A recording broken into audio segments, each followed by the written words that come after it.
Hello. Due to family obligations, I will not be able to be there in person tonight. So I went ahead and recorded the lecture for you guys. We'll be covering Learning Unit 6, Gender and Offending. There are some differences in as it relates to gender when it comes to offending, especially among juveniles.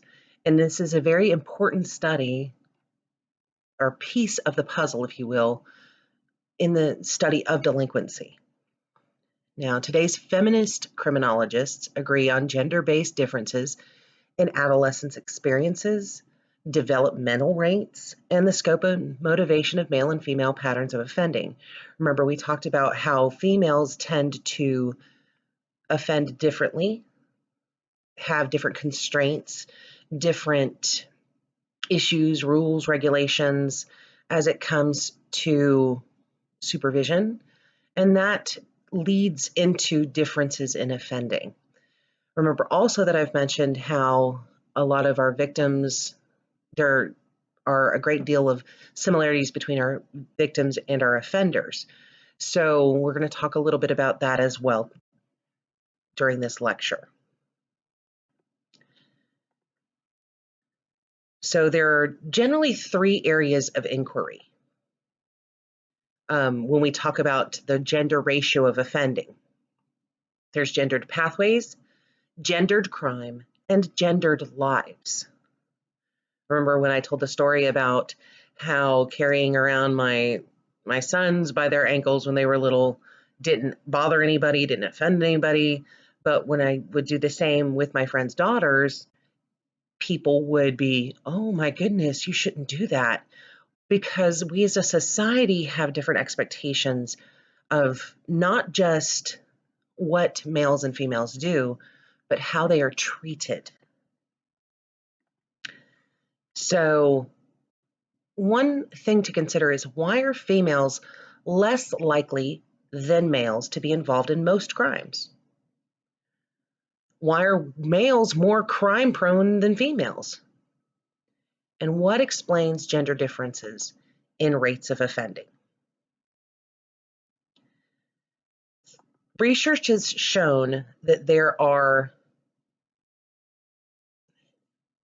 issues that females, especially female juveniles, are exposed to at a higher rate than males. One of those is sexual abuse. However, when it comes to physical abuse, we see about the same numbers. Now, just as there are differences in what they're exposed to, there are differences in their reactions. Most males tend to act out, whereas most females tend to internalize, and that leads to psychiatric disorders or substance abuse, or it can lead to. And those lead to negative labeling. And then they're adjudicated delinquent. It's one of the pathways to delinquency. So let's talk about gender and gender-based roles and how those are acquired during socialization. So first off, we need to define gender. Now, gender is the personal traits, social positions, and values and beliefs that a member of society attaches to being male or female. You've heard me refer to law enforcement as a male-dominated field. That's because it has traditionally been a job assigned to males. We tend to think of the male as the protector. We think of the male as the one who is to keep people secure and safe. And we think of the female, she's the caregiver, the one who runs the home, the one who takes care of the children. And so we attach these ideas and value systems and beliefs to gender roles. Excuse me. And so now we need to define gender role. And it's defined as a societal definition of what constitutes either masculine or feminine behavior. Men should have short hair, women should have long hair, Women wear jewelry, men don't. Women wear makeup, men don't. Um, and those kind of ideations when you think of male or female. And those accepted definitions are how we constitute the ideas of masculine versus feminine. So with girls, their identity development is in relation to other people. Boys, it's in relation to the world as a whole. As it relates to resolving conflict, girls, their methodology is based on relationships. Boys, it's based on rules. The focus for girls is connectedness and independence, whereas males, it's independence and autonomy. And then the types of aggression, females, again, relational aggression, whereas boys are over aggression. And this is as it relates to delinquency. Girls tend to be more relational in every aspect, whereas boys tend to be more global, for lack of a better way of putting it. So now let's talk about some of the characteristics that are common to female delinquents. Now, researchers have identified some background characteristics as it relates to female delinquents. There's our family dysfunction, trauma, physical abuse, mental health issues, substance abuse, risky sexual behavior, academic problems, and delinquent peers. These are pretty much common features among girls that are in custody. The typical female juvenile offender is between 13 and 18 years of age. She's experienced academic failure, truancy, and dropping out. There's a history of repeated victimization, especially physical, sexual, and emotional abuse. She's typically from an unstable family background that includes involvement in the criminal justice system, a lack of connectedness, and social isolation. So basically, she's not experienced the world outside of criminality. She has a history of unhealthy dependent relationships, especially with older males. She tends to be looking for a father figure, which also indicates a lack of a father figure or a lack of a positive father figure in her life. She has mental health issues, including a history of substance abuse. And she's apt to be a member of a community of color. Now, a few years ago, the Girls Study Group, which is a collaborative project funded by the Office of Juvenile Programs and the U.S. Department of Justice, released a 20-page report, Causes and Correlates of Girls Delinquency. That document summarized the findings of 1,600 different studies that had been conducted on girls' delinquency during the past 20 years. And about 13 of those studies had some of the most interesting findings. One finding said that subtle differences in certain biological functions and psychological traits may contribute to gender-related variations in responses to certain environmental conditions.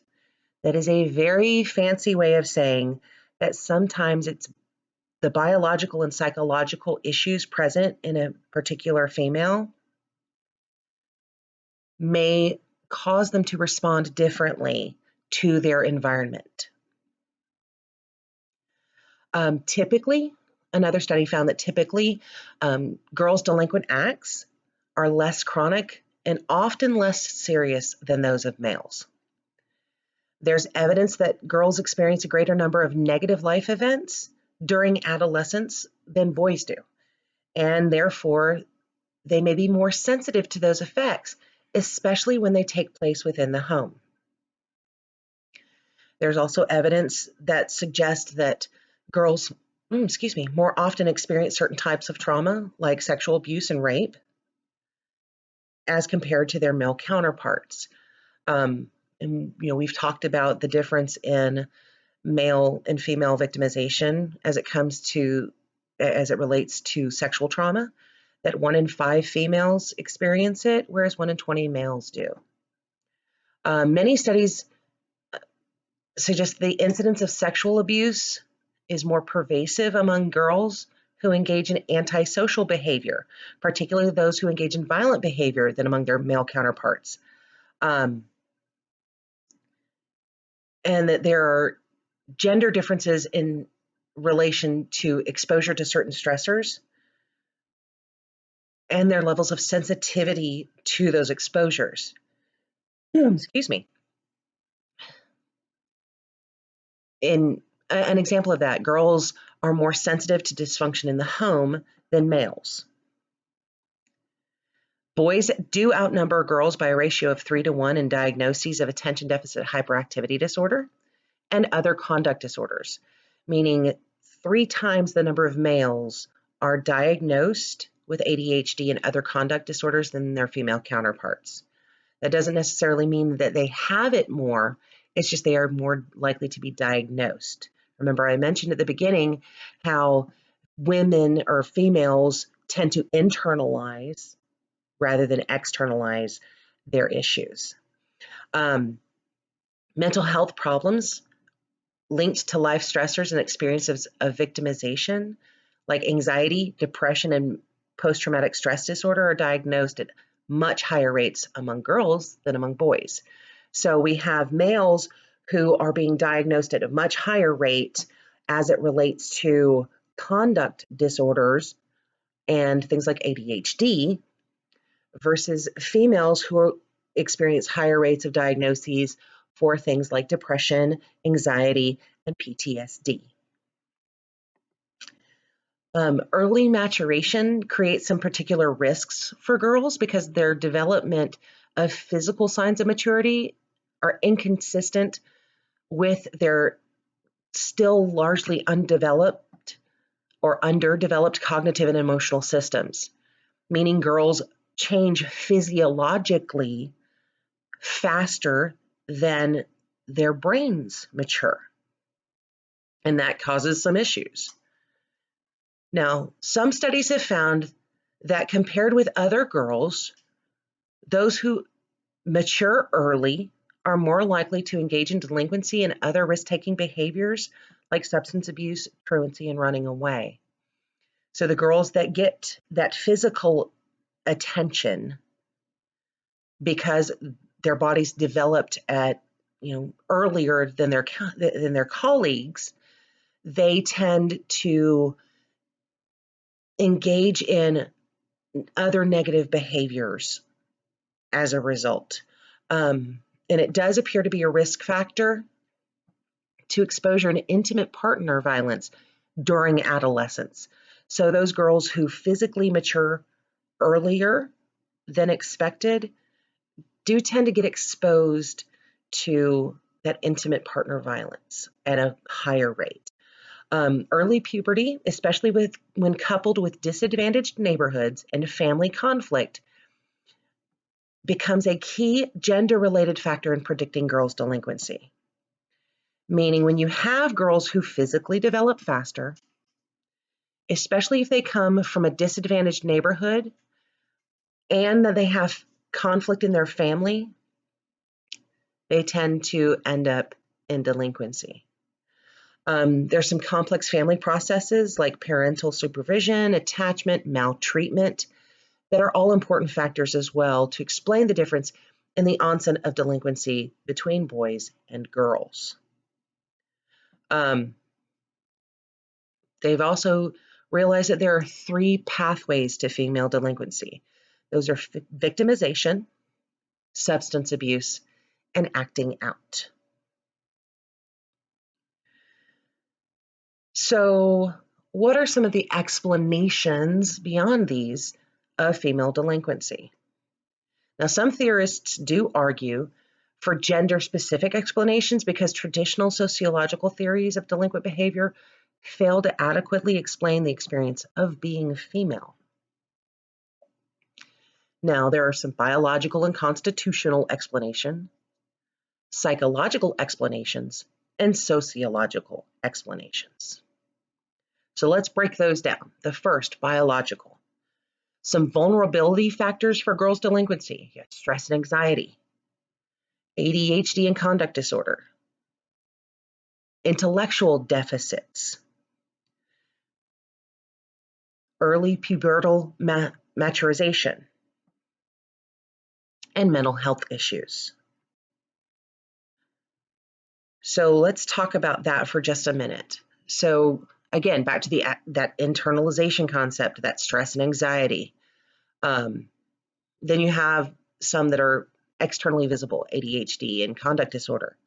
Then you have intellectual deficits, meaning they're not on the same educational level as their peers, and therefore they suffer excuse me, in school, and that can cause issues. Like we've talked about, that early maturing physiologically, and then mental health issues. Now, psychological. There are 4 factors contributing to female delinquency that are related to psychological factors. The first is a dramatic biological onset of puberty. Remember, puberty is not just that physical development, it's also hormones. And those hormones releasing all at once, very rapidly, very suddenly, can change how a female perceives herself, and it can cause her to have some very negative feelings. Number 2 is a complex identification process. Sometimes a female, as she develops, sees herself as in competition with her mother. And that can create family conflict that may not have been present before. Number 3, the changing cultural position of females. I mentioned in class one time the difference in how women are treated in Guatemala, and how that, when they come to America, can lead to some conflict because they're treated literally as property in some areas of Guatemala, versus where in America, where we talk at least about how women are equal to men. We also have changes throughout society, societal changes that have led to maybe a conflict in how a female perceives herself and her role and what she's supposed to do in society. Is she supposed to be a stay-at-home mom? Is she supposed to be a career professional? What is she supposed to do? And that can cause issues and conflict. Differences in how they were raised versus how society, or what society tells them. Whether their home culture says, women should be demure, it's better to be seen than heard. You should always be, skinny and pretty and have your makeup on and everything, versus who cares what anybody thinks, you be you. And those can cause some interesting and difficult conflicts for females. The 4th is a hostile picture that the world presents to some females. Some females only know women who have been victimized or abused. And so they think that that's the norm, and that hostility, that negativity permeates them, and they don't know how else to respond. And then there are sociological explanations. General strain theory, we've talked about that last week, that strain, that pull, that push-pull. Blocked opportunity theory, social learning theory, social control theory, and differential association theory. Another theory is masculinity hypothesis, the power control theory, labeling theory, interactionist theory of delinquency, and deterrence, rational choice, and routine activities theory. So let's talk about those for just a minute. General strain theory, it talks about how females can experience strain, especially in family and school, conducive to female delinquency.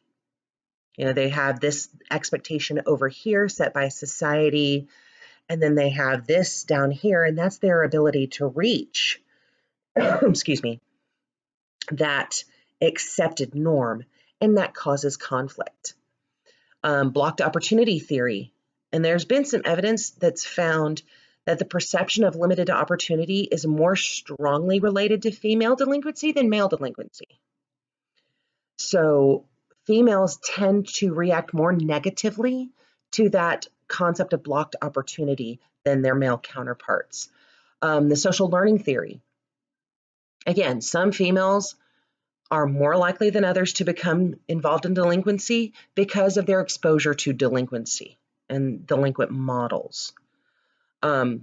Social control theory says that females who have less parental supervision and less bonding to school tend to have more leanings toward delinquency, meaning they, again, back to that idea of rational choice theory, that it's cost benefit analysis, and it requires, or sorry, it's routine activities theory.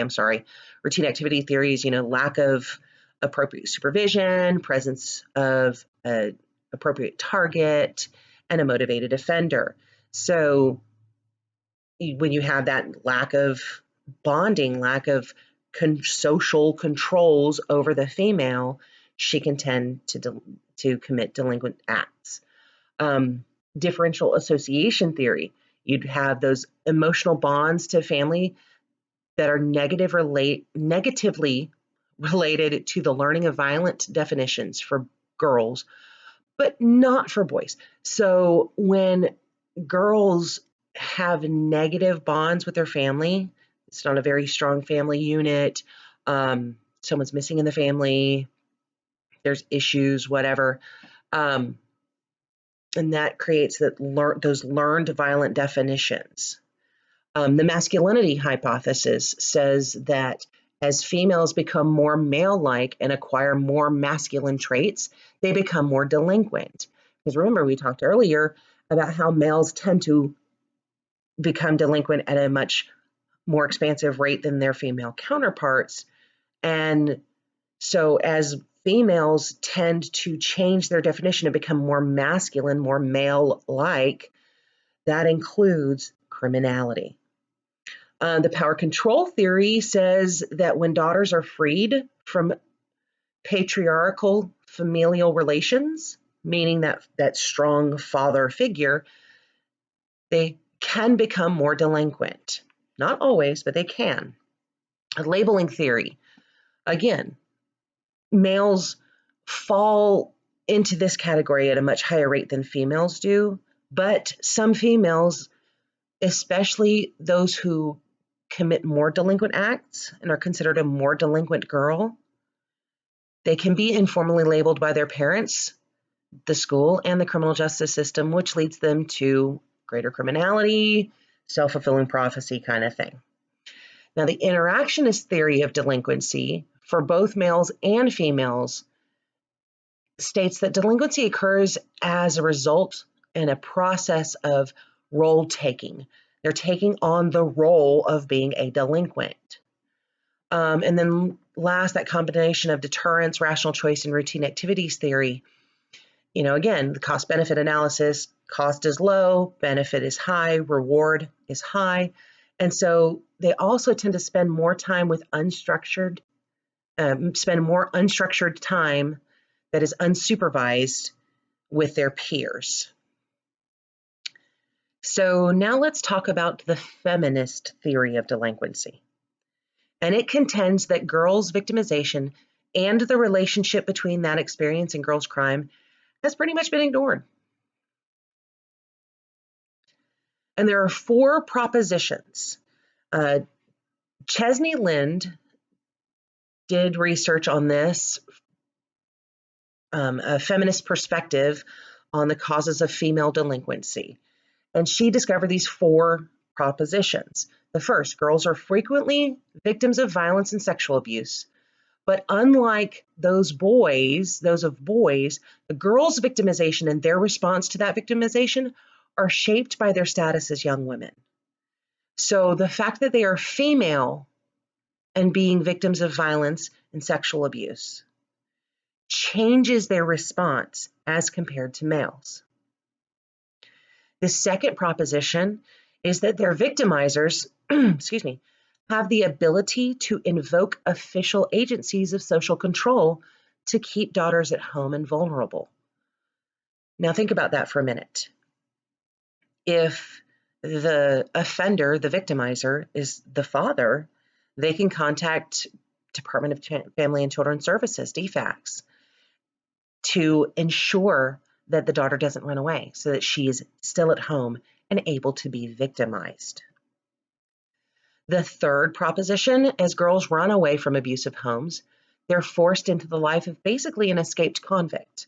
And that means that they can't enroll in school, they can't get a job, they can't support themselves because they fear detection.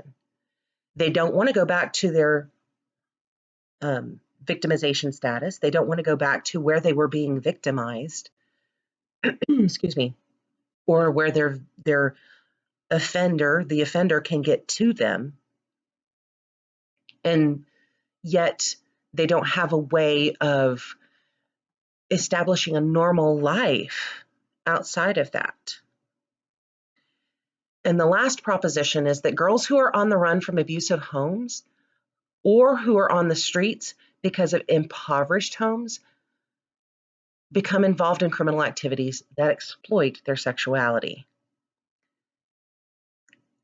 Human trafficking, prostitution.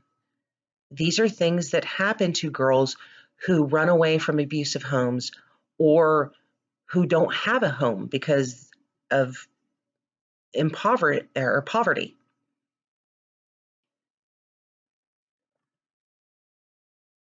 So now let's shift gears a little bit, talk about gender bias and the processing of female delinquents.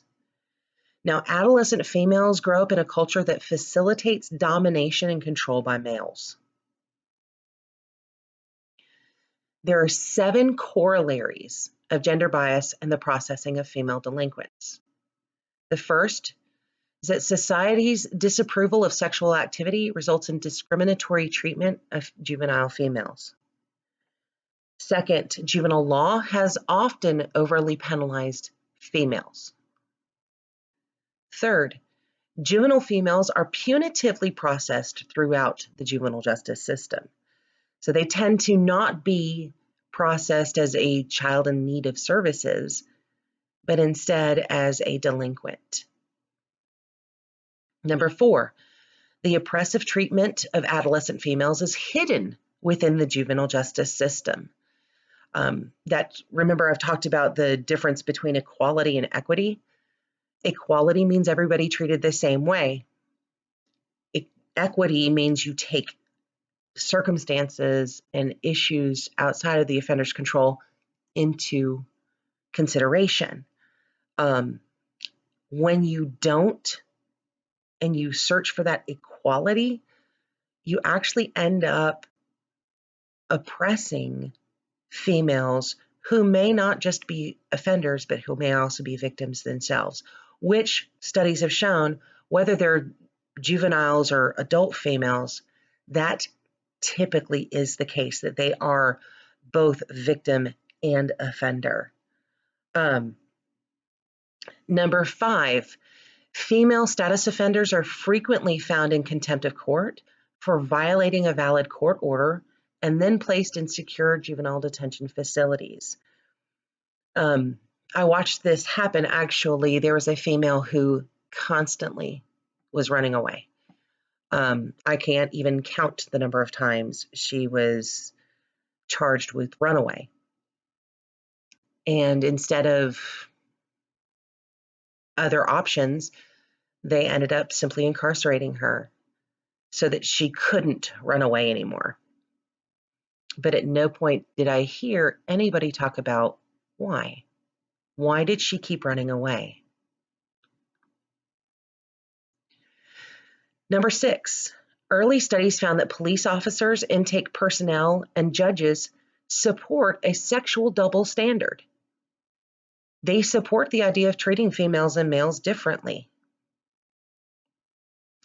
And the last corollary is the typical girl entering the juvenile justice system is a nonviolent offender who is very often low risk, but inversely a high need individual.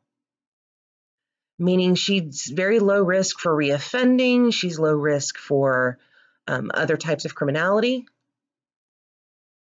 but she has exponentially higher needs. Maybe she has mental health issues that really need to be addressed, and they may not get that addressment.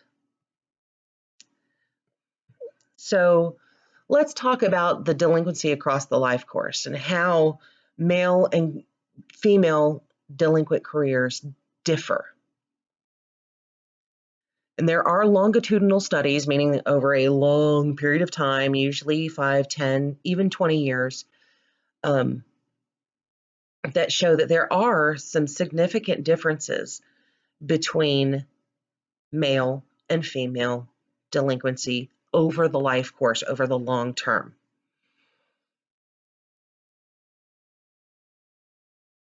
So how do you address that? So let's think about the social policy for just a minute.